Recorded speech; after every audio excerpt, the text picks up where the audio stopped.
Hello, everyone, and welcome into a Wednesday evening edition of the Crowded Booth. We appreciate you watching live on YouTube, and we'd love to say X, but both X and YouTube are acting really finicky right now, and that's fine. That's fine because you can catch us obviously in the archives on the podcast feeds, and we appreciate you there as well, but also on the YouTube channel. Make sure you like, make sure you subscribe, and as always, FanDuel is the presenting sponsor here in 2026 of what we have with the Crowded Booth, and we will have another pick. And I guess keep an eye out on the pick that Will made last night for Wednesday.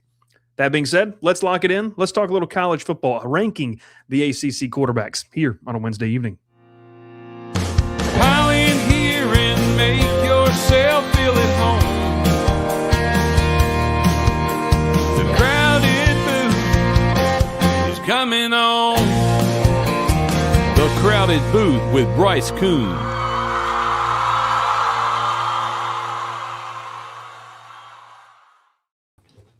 Hello, everyone, and welcome into another edition of the Crowded Booth. My name is Bryce Coon alongside Will Manis. Ralph has left the station, elected to plead the fifth and not take on the challenge of putting together a list for the ACC quarterbacks. And Will, I can honestly say I don't blame him because after you get past about 5 or 6, you have a bunch of guys that we don't know anything about. I mean, like in terms of their play, their system they're going to be in, so many new faces in this conference. Kind of a stark contrast where I feel like we were last year, where you had guys that you knew had played in the system and some veterans at least. Yeah, I mean, it was a difficult task for sure, but still pretty lame by Ralph to just not even attempt. Just punt, just not even try. Well, and you think, too, when you look at this list, we probably should have just done a top 5 and kind of rolled from there, to be honest with you. But it's one of those things where we kind of sit here on a Wednesday evening in the month of February. It's ranking season. It's list season. And so we're rocking and rolling with it. So we'll get to our list, and then we're going to talk several quarterbacks. And, yes, we will talk about Alberto Mendoza and the fit at Georgia Tech and what our thoughts are on it over there in Atlanta with a new offensive coordinator and maybe a new look offense than in years past. That was an effective snore, I will say. You put me to sleep already. I will say.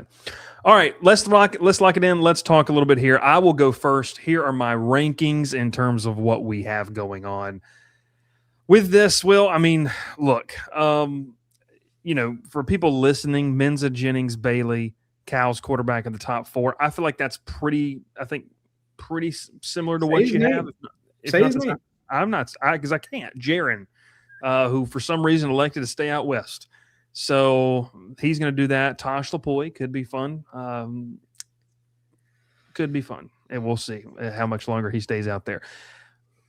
My thing here is, the top 4 makes sense, whether it's projection, whether it's how you feel they fit in a system. After that, I don't really know where you go with this. And so I don't know. I mean, look, people are going to have their opinions. They're going to want to say certain things about this. He should be here. He should be here. We don't really know because that 6 to about 9 range are all guys that have played in spurts at different places. But you don't know what it's going to look like right now. Gio Lopez stays in the state of North Carolina. Going to play at Wake Forest next year. Jake Dickert, and then they found a way to do some things last year with Robbie Ashford, who's a great athlete, not a fantastic passer, but a good athlete. And they were able to, make some things happen. Ashton Daniels at Florida State, athlete, see what he can do in terms of that.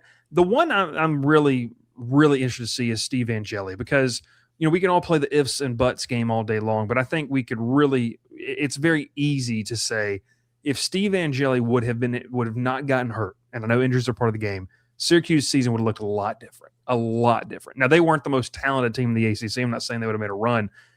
They would not have been as bad as they were in 2025.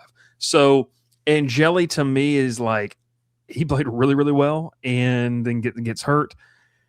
And then I also kind of throw like Grunkenmeyer in there too. Grunkenmeyer because played a little bit of Penn State down the stretch, goes with James Franklin over to Blacksburg. A lot of staff turnover from there. And after that, Will, I don't even know what to say because you just have – I mean, seriously, 11 through 17, we've never seen play, like legitimate.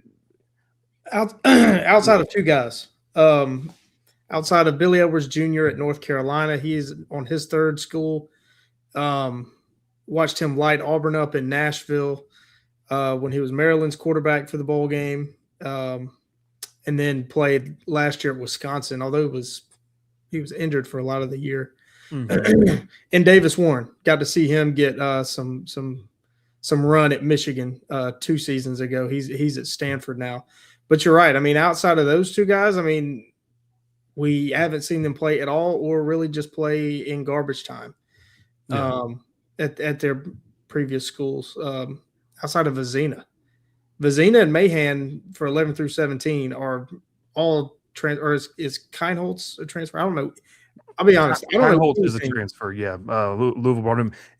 And you would have to suggest maybe Jeff Brom. Like, I mean, we just don't know. And I see some of the comments like Gio Lopez at 9 is interesting because I'm going to be real with you. After 11, I genuinely have never watched these guys play. Like they don't have enough of a sample size to say everything. So like you probably could have done, we should have done like 1 through 9. And then I'll go 1 through 10 because Grunkemeyer did get run when he played significant snaps for Penn State down the stretch. But from Mendoza to McKenzie, it's all kind of like asterisk because we don't know. Like I don't want to say those are the worst quarterbacks in the conference, but that's what it's going to be taken as. We just have genuinely no idea. So maybe it's an incomplete grade from 12 down. So to people's point about Gio Lopez, he's really in our eyes, in terms of the guys who have played, for me, second worst on this list, and the guys that have played like legitimate snaps. But we'll see. I mean, and Gio Lopez, there's still a lot of upside with him. I mean, he was pretty good as a freshman at South Alabama, and then just last year North Carolina was just such a mess. And now I think he's certainly in a more stable place. Won't go as far as to say it's better because like I said last week, still got a lot of belief in Bill Belichick to get things going there and be a lot better. But certainly more stable under Jake Dickert at Wake Forest. A couple comments I wanted to get to here. He says, be careful, Bryce. Some old head Tech fan will tell you Bergeron is a shot at starting over Alberto. I like Cole Bergeron. Great kid. I've watched him play 3 times in person and a couple times in a 7-on-7 there as well. We'll get to this, Zach. This is a good point, I think, to tailor towards the Tech fans. Once you go through them, can you both say where Philo would be had he not left? Based on your SEC rankings, especially Will's, I'm curious because I think Will had Philo at 7 last night. I think it was 7. It was the highest out of the 3. So you won't be happy. I'll just tell you that. You won't be happy. Yeah. Is it crazy to think about that Duke went from having a top 4, top 3 quarterback in the conference to, I mean, in all due respect, if he wants to come on the show, all due respect, Zach says Dan Mahan is such an AI generated name. Who is Dan Mahan? It's just, I don't know. It's one of those things where this list, it's just very interesting. And also, too, the Virginia quarterback competition is actually real because they brought in Eli Holstein. So Holstein has been a wild case study, by the way. Like, what they started 7-0, and they went to SMU 2 years ago, lost, he gets hurt, done. And then he was not good. Heinschel is good. Heinschel, to me, at 5 is a guy who could rise. We'll talk about those there as well. But, yeah. And we listed, just to clarify, we listed Prabula because he is the presumed starter. These are presumed starters. Going into spring practice, he's expected to win that job. So but I mean, you could say that about anybody on this list because 11 through 17, which we've already spent way too much time talking about.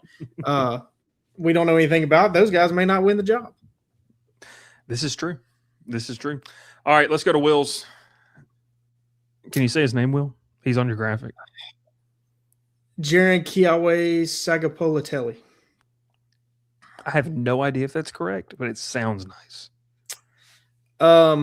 I have him 4 because I know that he's good, although I will say I watched less than 5 minutes of Cal football because of a certain coach who should not be named was the offensive coordinator. Just think how good he's going to be now that guy's gone. No, I mean, JKS is very, very good. Just differences between mine and yours. I'm higher on Vizina. I have him there at 6, which, I mean, to be honest, I don't know. I mean, outside of the top 5, it's really I don't know. Vizina, highly recruited. Dabo Sweeney has talked so highly about him ever since he was recruiting him.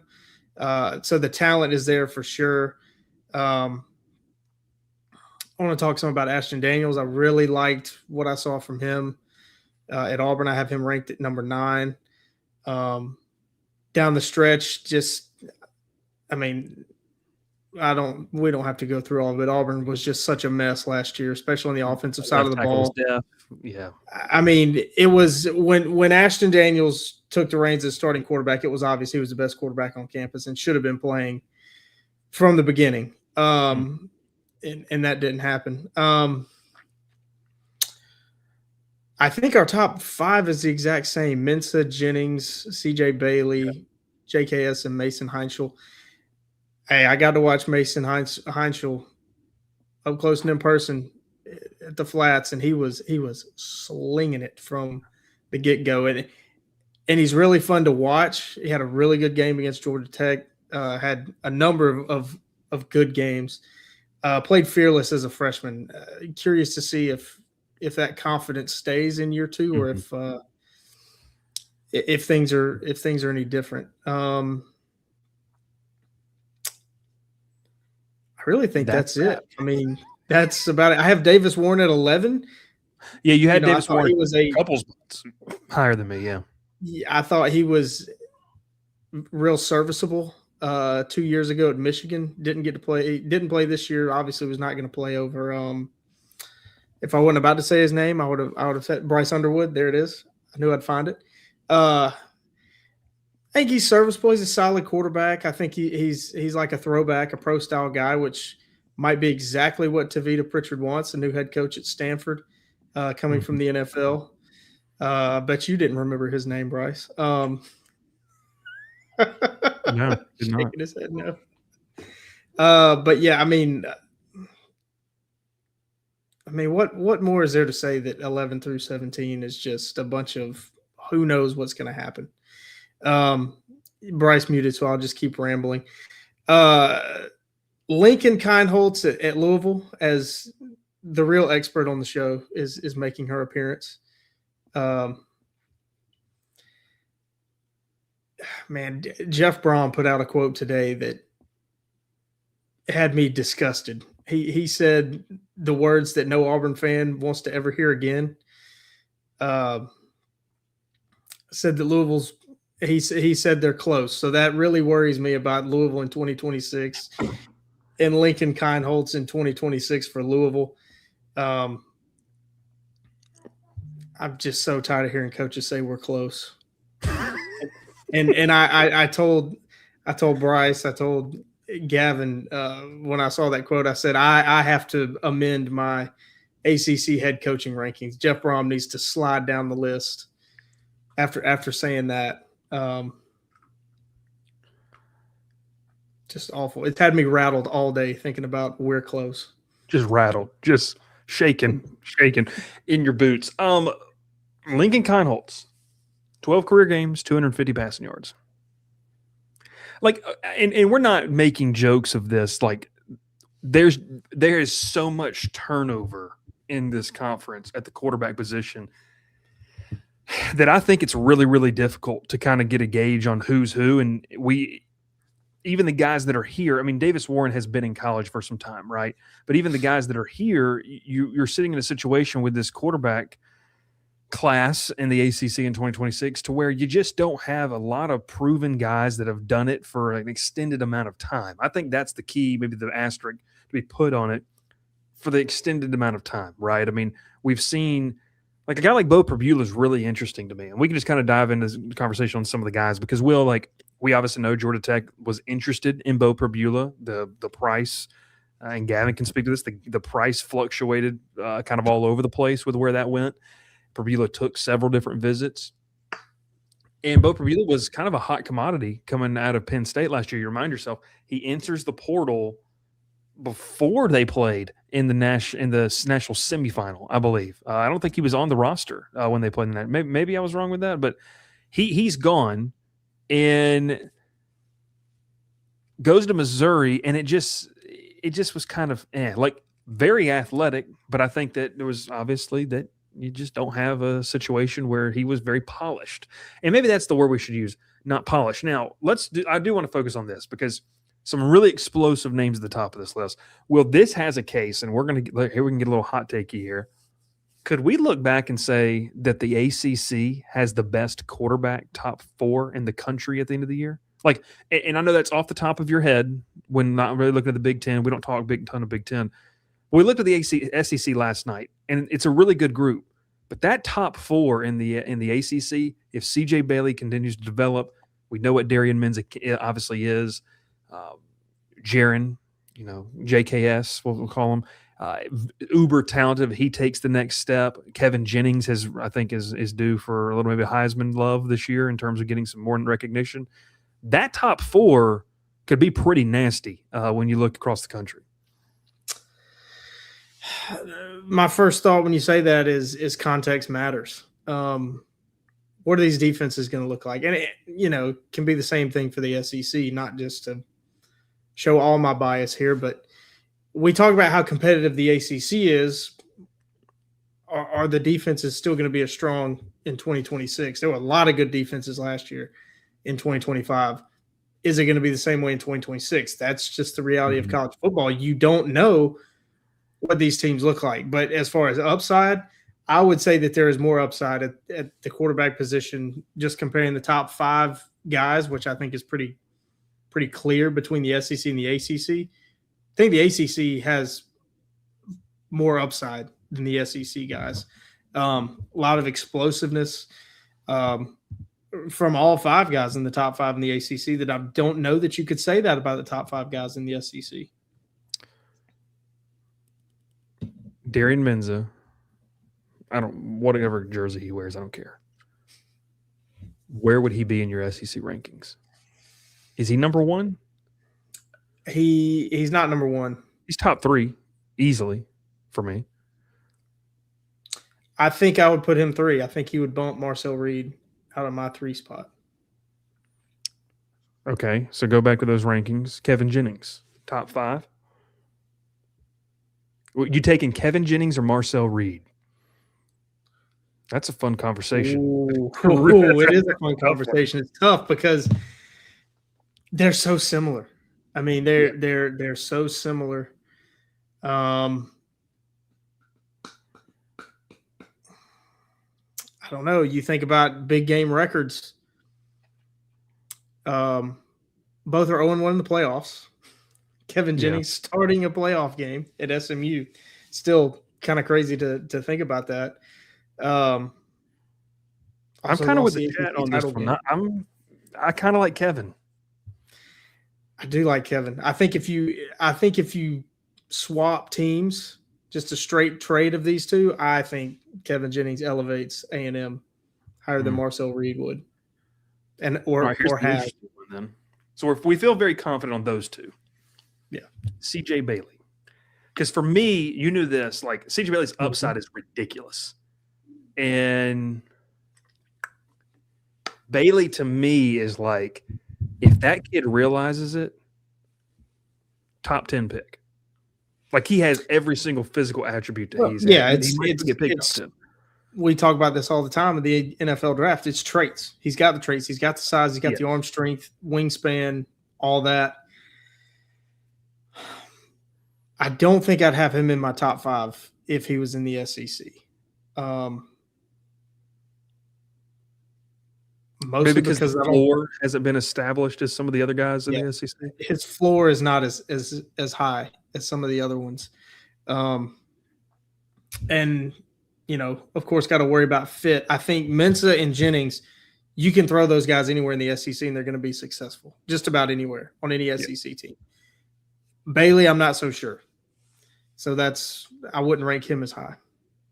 Oh, I'll tell you this. I was on the C.J. Bailey train for him to come down to Baton Rouge because I think that would have been a nightmarish type of pairing with what they could do there. Zach says C.J. Bailey better than not Berrien Brown. Sorry, I'm still in LSU mode. Byron Brown. He's just trying to troll me. CJ is Bailey what better? we Why didn't he throw for 3,000 yards and rush for 1,000 yards if he's better? CJ is what we hope Jeff Sims could have been with a competent coach. CJ Bailey at Georgia immediately makes the team better, in my opinion. I disagree with that because I don't think, like I said last night. Also, that's the craziest spelling of immediately I've ever seen. Got to be said. I do disagree with that, Joey, because I think that, as I've said multiple times, we've talked on the show, and obviously my job now, like Georgia doesn't have to have some type of like athletic. It's great when they do. And Stetson Bennett was athletic, but like you don't need some freakazoid at quarterback to have success. That's not what they're predicated around. That's not what they do now. And so what would it look like if I don't know if it would work there. Like I don't know if a guy having to do everything by himself would work there. Who's used I don't to know that Georgia would be any different than they are now if C.J. Bailey was a quarterback. I mean, you might get a little more explosiveness off the zone read. You might run a little more zone read. I mean, maybe. I don't know. Stockton, they run it with him, though. That's the thing. I think he runs better than C.J. Bailey. Bailey's got longer strides, but I don't know if he's as fast. You think Gunnar Stockton's faster than C.J. Bailey, straight up? I'd like to see them in Gunnar Stockton. Oh. Joey said, I just really think Gunnar is so mid. Well, I got some text messages because I had him lower last night than a couple of people. So it is what it is. I'm never going to beat the allegations. Never going to beat the allegations. Let's talk about the bottom of the list. Let's just dive into it here. Alberto Mendoza. I gotta touch on it because I can fully lean into the fact that I, have hated this program for 10 plus years at this point. Alberto Mendoza, a lot of people just seem to kind of be like leaning on the gene pool here. And I don't know. I guess my question is, what have people seen? And I'm not talking about scouts and evaluators. Like, look, there's people, and Zach, yes, we will get to the hypothetical file ranking. Can I stop you? Can I stop you real quick? People in the comments saying Gunnar Stockton can't run. Gunnar Stockton 40-yard dash time. Quick Google search: 4.68. C.J. Bailey 40-yard time 4.8. So okay, Google it. Hashtag none of that. Use whichever browser you'd like, except for Firefox. Not a fan. All right, let's start this over then.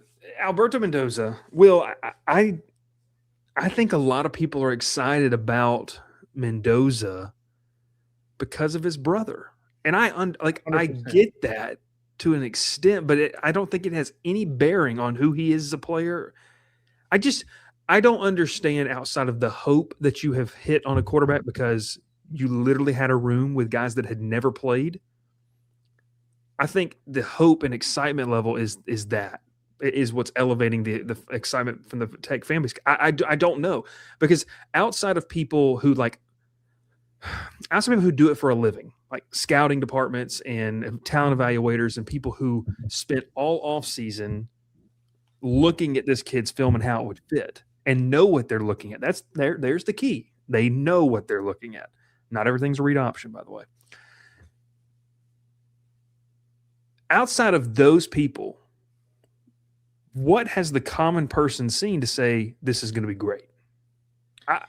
It could be good. Like it could be really, really good. I don't even know what there is to see because we haven't really seen anything. I guess that's my take. It's like, I'm not saying I think the kid's gonna be bad. I think it could be really good. It sounds like he's got a good head on his shoulders and he's excited to, looks to be a physical runner, kind of like what they did with Haynes King. But we just don't know. So it's almost like I want to pump the brakes on the hopium that's being sucked up by the fan base because I don't know I don't know what that comes from other than the fact that he was on a national championship winning team. They recruited over him, by the way, and getting Josh Hoover, which isn't necessarily a bad thing. You get a more established quarterback. I guess, do you know where this comes from? Like, I don't know where it comes from. I don't know where it comes from either, and I don't know. I mean, all of his snaps were in garbage time, so it's hard to get a gauge on how good he really is.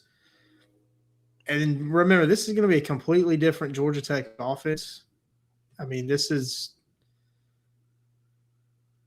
I mean, you can give me the year because I don't know it, but like, how long has it been since George Godsey has called plays, right? I mean, and ran an offense. So, and I'm not saying that to disparage him or talk down to him, or his offense, but what's it going to look like? I don't know that we really have any clue what it's going to look like. The smart thing would be is to, well, it's kind of late to do all this hoping and whatever now, but maybe Buster Faulkner left a playbook behind and you just use that and put your own little wrinkles into it. Yeah, but we just don't know. We don't know. And that's why I had him ranked 12th. You had him down in that bottom half as well, just because we don't know what it's going to look like. Well, and you mentioned, what is the offense for Georgia Tech going to look like this year? They're going to run the football, right? They bring back Malachi Osley. They bring in Justice Haynes, which that helps out a ton, right? Like when you give if it wasn't going to be Mendoza, whoever they were going to have, to be there, that helps. You don't really, outside of Jordan Allen, you don't have receivers that have played. I mean, they legitimately brought in a special teams guy from Cal to come play receiver for them, and that could work. But it's the could. There's so many coulds with this Georgia Tech offense, and it'll be interesting to see, right? Like, you got to replace some offensive linemen. You got to replace Keelan Rutledge. Gavin and I were down in Mobile. A lot of people, the first thing we heard when we got down to Mobile was that Keelan Rutledge had to be told to calm down multiple times in terms of the one-on-one drills, the team drills, because he was just finishing through the whistle far too often, I guess. I guess with Mendoza, it's one of those things where everything that you feel like you have seen in those garbage time, it's like, well, situationally, he's never been in the moment. He's never been in the moment to like that counts. I'm not trying to disparage whatever talent the kid has. It's probably exciting, but it'd be the same thing, Will, if somebody was starting. There's 5 quarterbacks on this list that you could have the same conversation about. Yeah, let's talk about Indiana garbage time too. I mean, no other program approaches and plays and executes in garbage time like Indiana did last year. So, I mean, how much of it is he and that second unit giving 110%, and the other team, because they're getting beat by 30, is going 60, 70%? Yeah, it's just interesting. A lot of people will probably take it as like, we don't think the kid's gonna be good. No, it's just, I think that it's a legitimate question to ask. Like, we don't know. Like once again, there's nothing to go off of. Like, and how much am I going to prop up the garbage time tape? Well, let's see what he looks like when he situationally has to go get a 3rd and 6 against Tennessee in week 2. Like, you just have a quarterback who's going to be in those situations for the first time. And it's not a problem. It's just, look, I would say take the wait and see approach with Alberto Mendoza. There's some things to like about him, but Will, there's a lot of people that look good on a zone read against the second and third team defense against a winded first team that's getting the brains beat out of them. Like, buddy, you're an Auburn fan. You have seen plenty of that. Hey, I'm not Deuce Knight like an All-American. When Deuce Knight took the 2 zone reads for a touchdown against Mercer, everyone thought he was Jesus Christ. It's one of those things where it's like, I just don't know. I don't know. And it'd be interesting. I will say, if the one thing about Godsey coming from Baltimore is, and please Jesus, I'm not comparing the two players. Are you going to build it like you built Baltimore's offense? You know what I'm saying? Like, everything is predicated off the run. You got to have, and they did, and Gavin can attest this. They brought in 3 tight ends, Gavin. They're going to have I think they're going to run some serious heavy personnel, and they're going to use Mendoza's leg to get them comfortable. I don't think this is an offense that's going to be predicated on hitting the 15 to 20 yard pass plays. They weren't last year. So, it's one of those things where you're going to have to, what did I say all year last year? You're going to play in the phone booth, and we'll see if Georgia Tech wins that way this year with so much upheaval. But Mendoza, maybe you bring he can in do that. 3 tight ends. You bring in a running back like Justice Hayes. Bring back Malachi Osley. You're obviously going to run the football. That's what you're going to do. But can you pick up 3rd and 7? Can you pick up 3rd and 8 through the air? That's going to be the difference in winning games for Georgia Tech in 2026, I think. Yeah, it'll be interesting. Georgia Tech's obviously got an interesting situation. Outside of him, what's a guy that you just kind of keep an eye on? Because, let's go to the Philo conversation. We'll tailor it towards that because I'll have to start sniffing glue if I have to talk about more of these quarterbacks and more in depth. Well, I was just real quick. Make sure you stock up on your caffeine because it's Davis Warren at Stanford and Tavita Pritchard. Tavita Pritchard was I like what I saw. An assistant coach for the Washington Commanders this past year. Yes. Mm-hmm. Okay. First year head coach, new quarterback that's with experience. They had a pretty decent recruiting class too. I think they were top 40, top 35, something like that. Yeah. Andrew Luck is cooking something up out there as the GM. Something.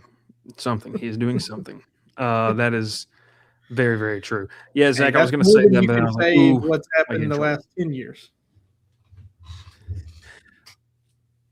All right, Aaron Philo, if Georgia Tech would have kept him in this hypothetical,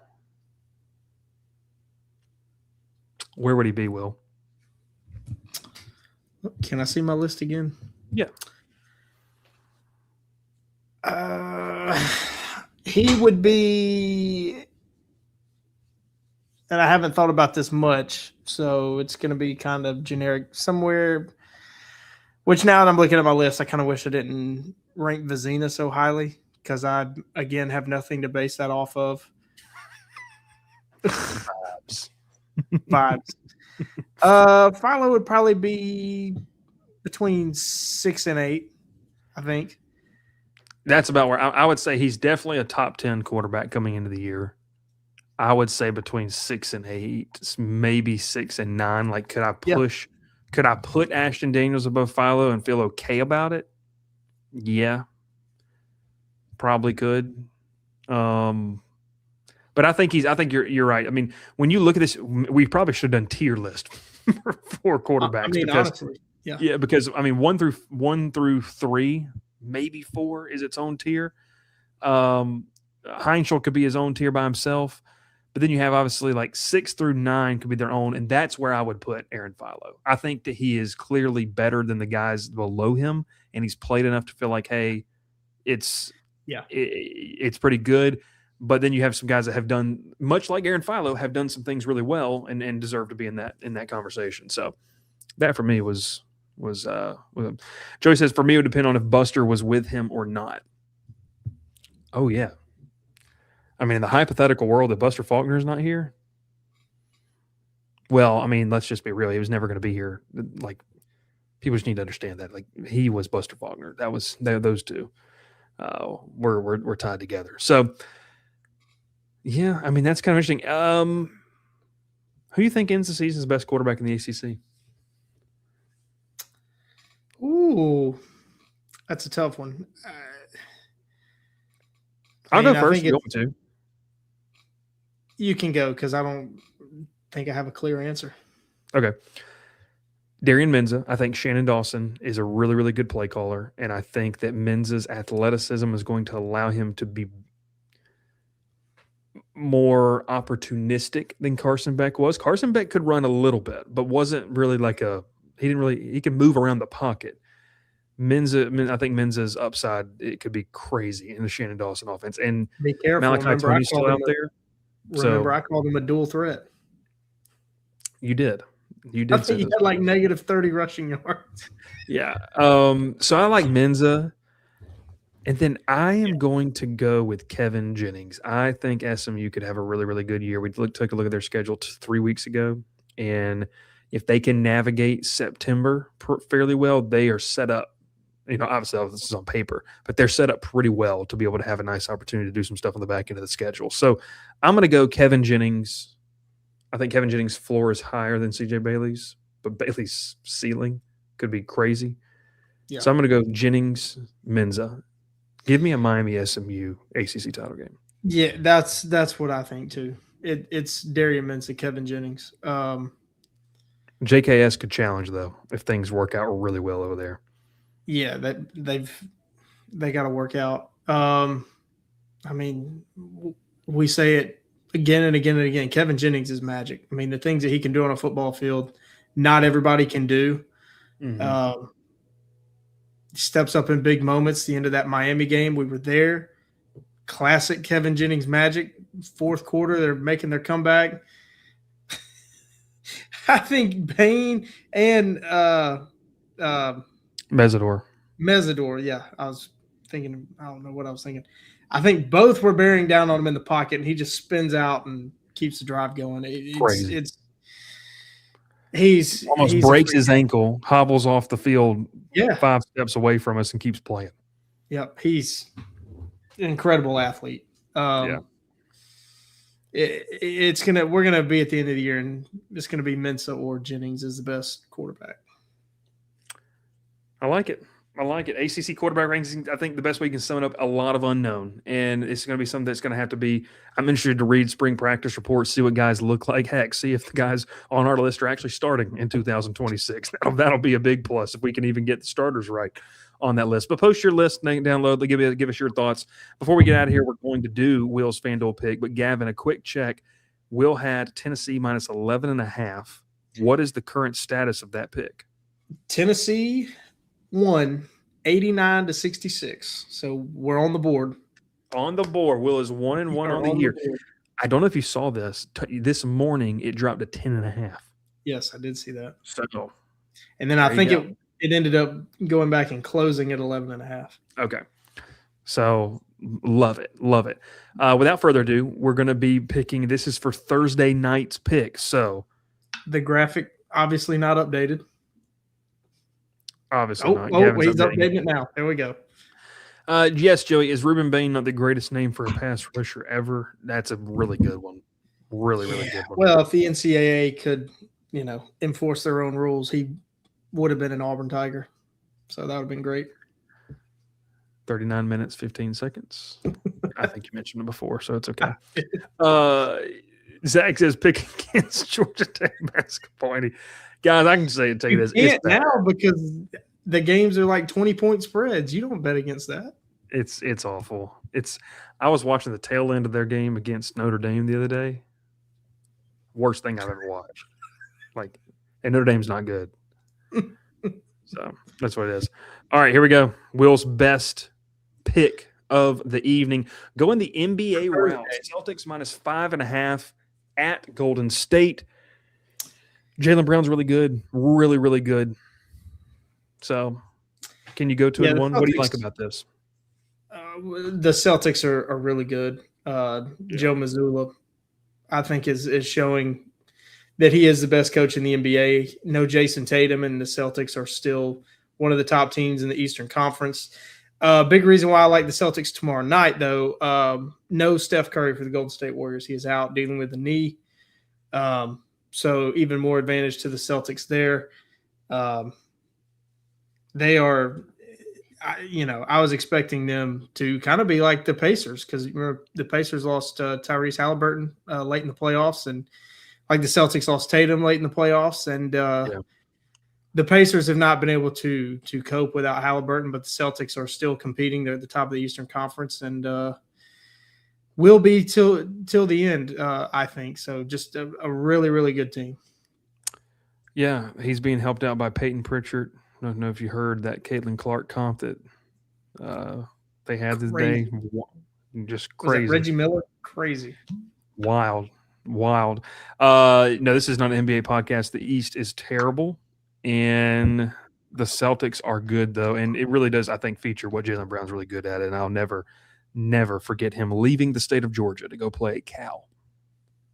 So that's how I felt about that.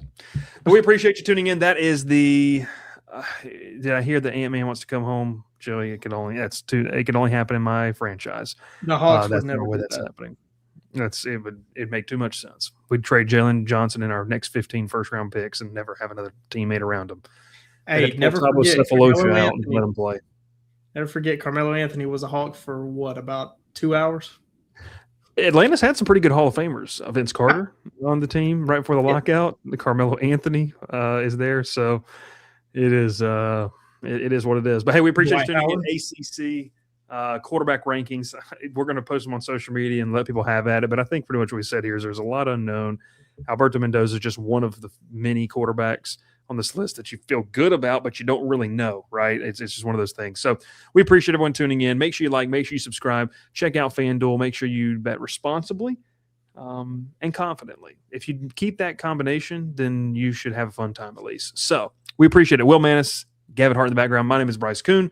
Thanks so much for watching, and we will be live. The plan is for you people that want to talk more about Lane Kiffin tomorrow at 6 o'clock Eastern. I'll be on with Blake Ruffino. We'll talk a little bit LSU, and a lot of people saying that spring football is going to be very interesting down here in Baton Rouge. I won't be able to see it, but it will be very interesting. See you next time.